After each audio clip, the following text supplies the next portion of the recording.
Have you ever worked with a bad boss? One that every day going to work you thought, gosh, I want this to be my last day. And on the way back home, you wrote your resignation letter? I have. And today, I will share with you my experience and what I've learned from it. So go ahead, grab your cup of tea, and join me in this episode of Empowering Conversations.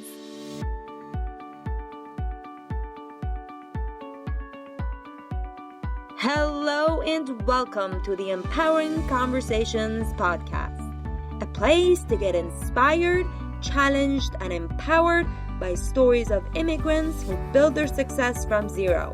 I'm your host, Mehran.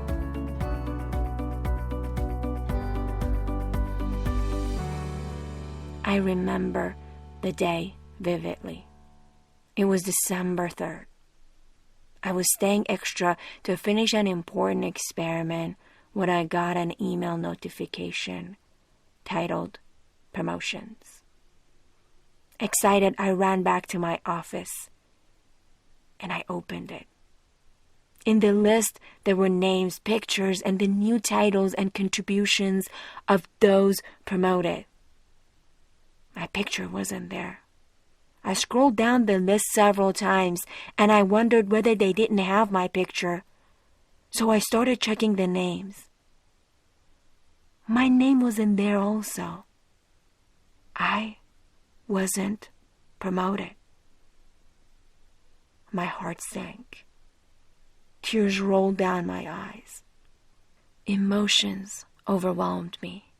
I was sad, angry, frustrated. People gathered in the hallways and talked about the lavish promotions and how the celebration was a joke. But for me, it was different. I felt humiliated and betrayed. This was the second year I was expecting a promotion, and I wasn't granted one when 40% of the company were promoted. How could that be? I had checked all the boxes. I went above and beyond. What else I needed to get done? What else I should have done? I asked myself that question over and over again as I was walking to the lab.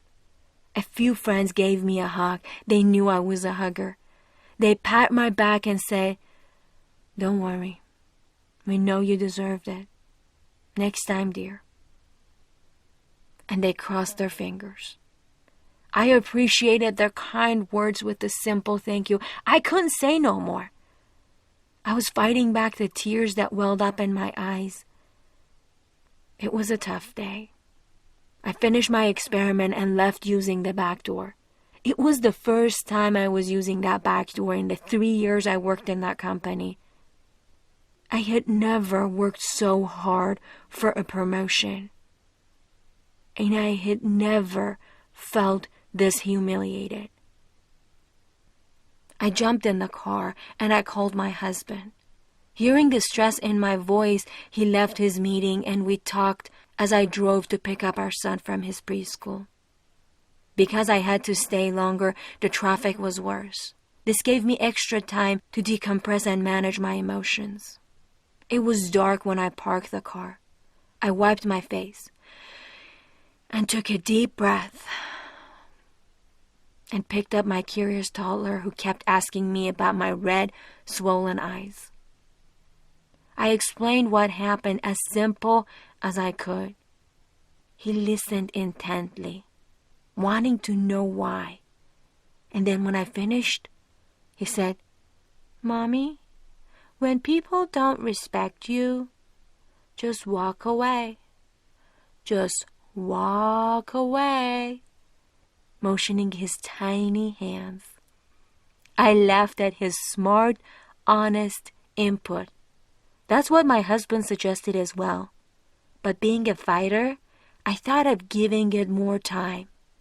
For the next 3 months, I gathered information, asked for feedback from my mentors, spoke with my indirect supervisor, but after months of learning and reflecting, I made my final decision in peace. Fast forward a few days ago as I was reading an article on HBR where it talked about when is a good time to quit, I couldn't stop but to reflect back. When was a good time for me to quit? I should have left when the first sign of toxic behavior appeared? Or did I make a good decision to tolerate? Did I have to stand up for myself and proactively request that promotion? Or was the promotion as meaningless as it was given the circumstances?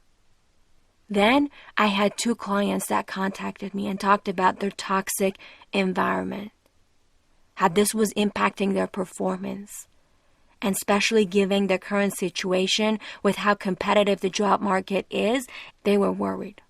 Well, I knew most of us don't have family to lend us money if we need to. Our home is the only home we have here. Yes, we do have friends, but we rely on ourselves. And when the economy suffers and we lose our jobs, we know it is harder for us to find another job. It is a fact. We know that. And it is difficult. This gave me the excitement I needed to dedicate this episode to bad bosses and ways to deal with them and grow in their presence.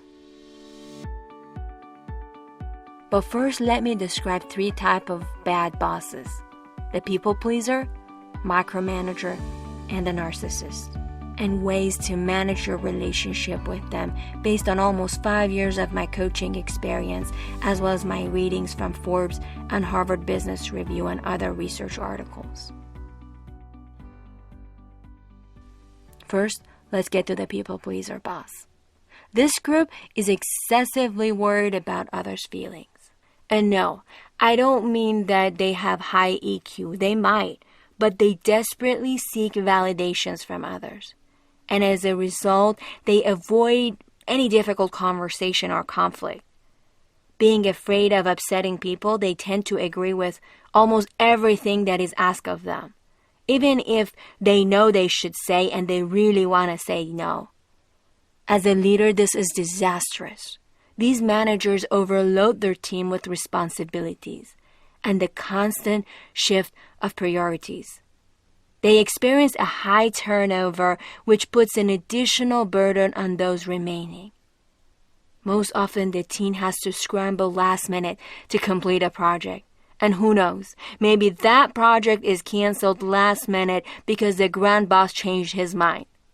So if your boss falls into this category and you're burned out to the point of quitting your job any minute, wait and think. These kind of decisions shouldn't be taken with emotions. Listen to our 12th episode where we talk about burnout and solutions to it. Then, as hard as this is for you, know that the people pleaser boss is there to enhance your leadership experience and teach you to manage up. So while you're tolerating this boss, build a relationship with them and express your concerns and ways to solve the problem. Just keep in mind that they want to please you as much as they want to please others. But at the end of the day, know this might not be a long-term fix. You have to define your boundaries and learn to say no while keeping your communications in writing, just in case you need it one day. Micromanager. Micromanager is someone who has difficulty trusting others' work quality. As a result, they manage and supervise every little detail of every project to the point that it was almost easier if they had done the work by themselves. For example, if you were to submit a presentation to a micromanager, they will change your fonts, the color of your fonts, the size of your graphs, every single word in the title, in the graph, and the body of the presentation until it is exactly what they envision. Sadly, this is independent of your experience, how good you are, how long the two of you have worked together, and how mindful you've been of their preferences. They need the complete control, simply because they don't trust anyone. They don't trust anyone's work except their own. I've had clients who told me that their bosses had meetings before the actual meeting in order to make sure it goes as planned. And even then, they changed everything right before the actual meeting or took up the presentation so that they could present it themselves. So it is not easy to work with a micromanager because they suck your confidence dry. So here is a suggestion if you need to tolerate your micromanager boss for some time. Once you realize you're dealing with a micromanager and everyone else has the same problem, think long term and ask yourself if this job is really critical according to your career plan. Is your boss knowledgeable and someone you can learn from? Do you depend on this salary and do you need to keep this job for the time being? If so, here are some tips to tolerate. Over-communicate. I know as immigrants this is not our strong suit, but try your best. Whether that's verbally or through email, explain more than necessary. Write an email after the meeting and clarify the expectations that were discussed in the meeting. Get a calendar and write your daily activities. Micromanagers love that. Get your work done early to leave time for your micromanager boss to fix any issue they see. And you know they will see plenty. So give them the time and the space they need. You cannot change them. It is beyond you. Again, you're in a toleration mode and see how you can work them out. The third group, and my favorite one, is a narcissist. Narcissists need constant validation and admiration. They are entitled and extremely self-centered. They are arrogant individuals who do anything to win, even if that means sharing what you told them in confidence. They use any information against you in order to win. They are demanding, manipulative, and abusive. Moral values are meaningless for them. Winning is important at any cost. They will take credit for your work. If something goes wrong, they will blame it on you. Rest assured. They lie. They gossip. They sabotage your report in the company or wherever they feel the need. They lack empathy, and because of it, they rarely experience regret after bad-mouthing you or bullying you. The reward has to be huge for most people to tolerate their narcissistic bosses. Now you might wonder, why is it my favorite group? Because the solution to this big problem is pretty simple. Leave strategically.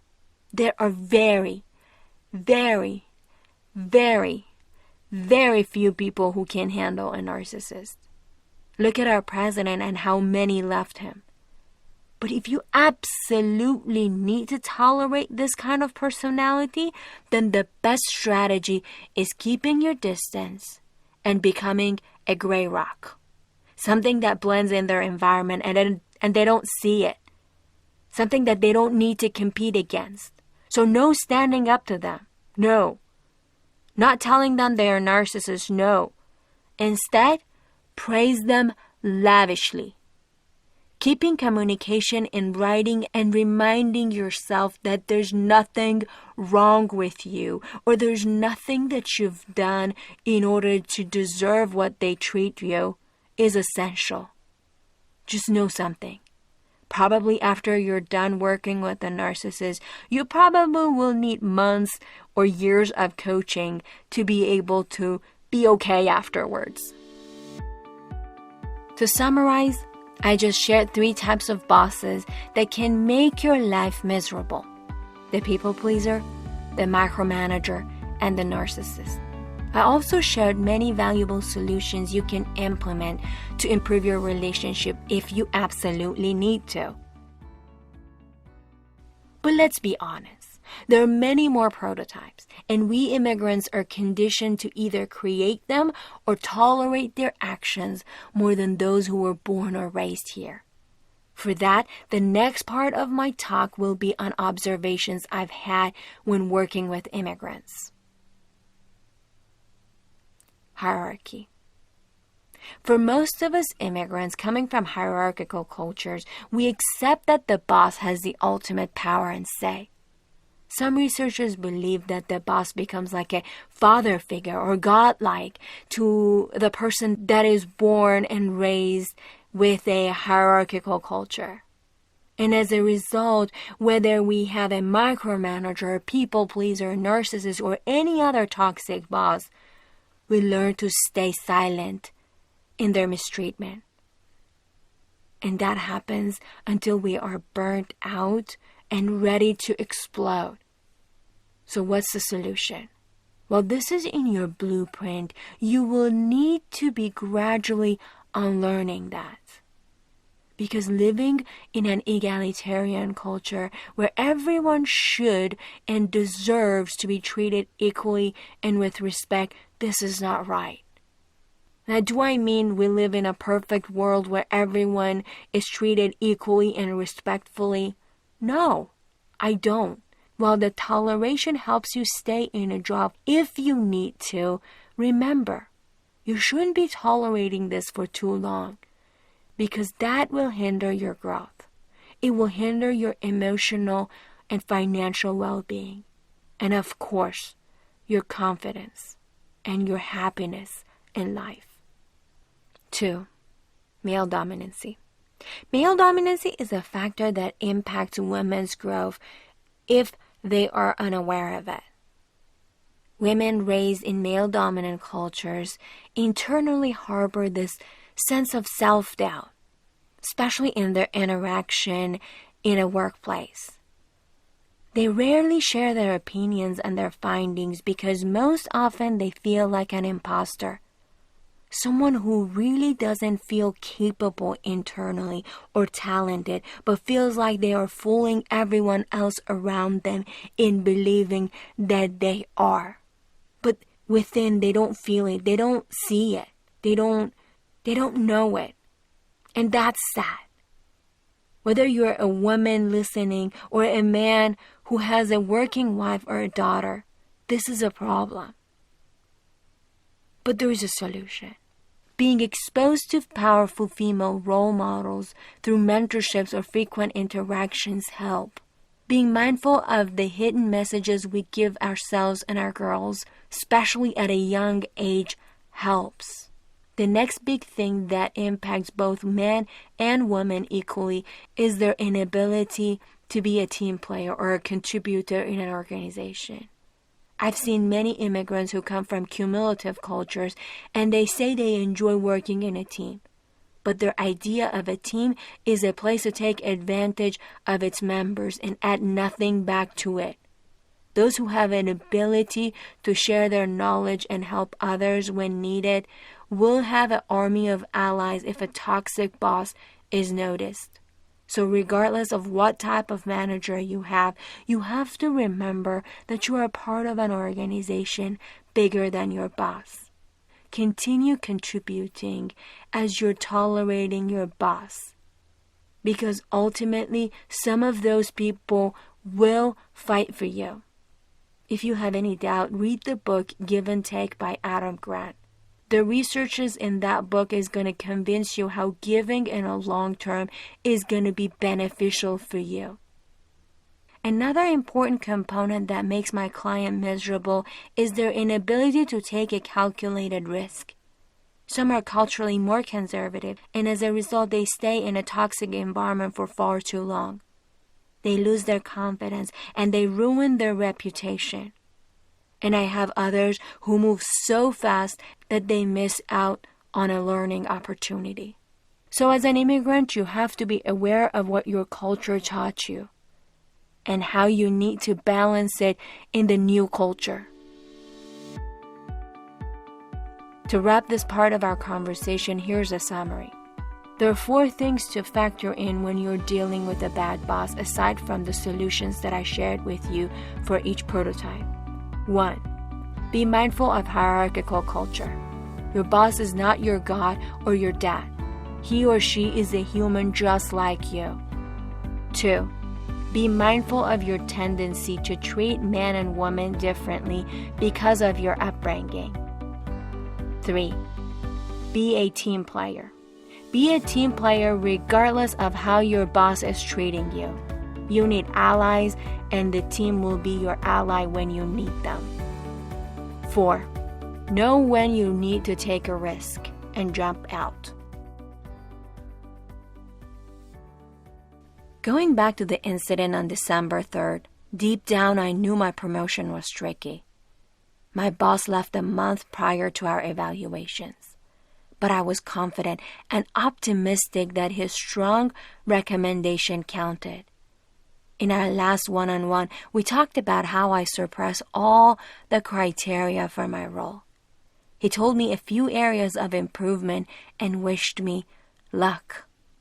Based on what he said, my contributions were clear, and they were significant for the leadership to appreciate, even if my new boss wouldn't recognize them or stand up for me. I don't know what happened during my evaluation. I don't know what happened in that room, but I knew one thing, that my manager was not my biggest fan. He actually disliked me quite a bit.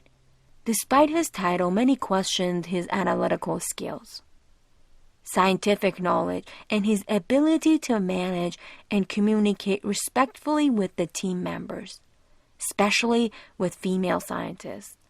This was no news for me. I agreed with them. Having worked with him in other projects, I knew it was true. I was warned by many when they heard I would be working with him. But the immigrant fighter in me told me that I should stay and make sure. I had to give it benefit of the doubt. After all, I built many things from zero, and I could build another great relationship with him from zero as well. But the environment was toxic. He was extremely insecure. Looking back based on my current knowledge, it is hard to know which category he really belonged in. He definitely didn't mind sabotaging people or lying behind their back.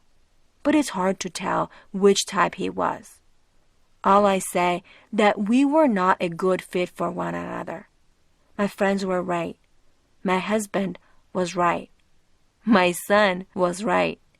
So after 8 months of trying to salvage a relationship and work on the project that I was so passionate about, I just walked away. Just walked away. As my son said it. So with that, I don't know what you want to do. It is your choice. But I want you to think of all these solutions and ideas that I shared with you. These tips and tools are in your arsenal right now. You can use them as you wish. And you can share them with your friends. I don't know where you're listening from, but if you enjoyed this episode, make sure you subscribe on Apple Podcasts. The name of our podcast is Empowering Conversations with a Z. And while you're there, leave us a review. Those reviews help us to be found easier by an immigrant just like yourself. As always, thank you for listening to Empowering Conversations and being a part of our community. It has been absolutely an honor to finish my 25th episode with you, and I cannot wait to come back for our 3rd season and share many more inspiring immigrant stories with you. Don't forget to subscribe to my email list on my website so that you are notified once we are back. From now until then, please stay safe and don't forget to exercise your constitutional right. Vote. Vote as if your life depended on it, because it does. Again, thank you for listening and sharing our episodes with your friends and your family. And we cannot wait to be back and share another inspiring immigrant story with you and your friends.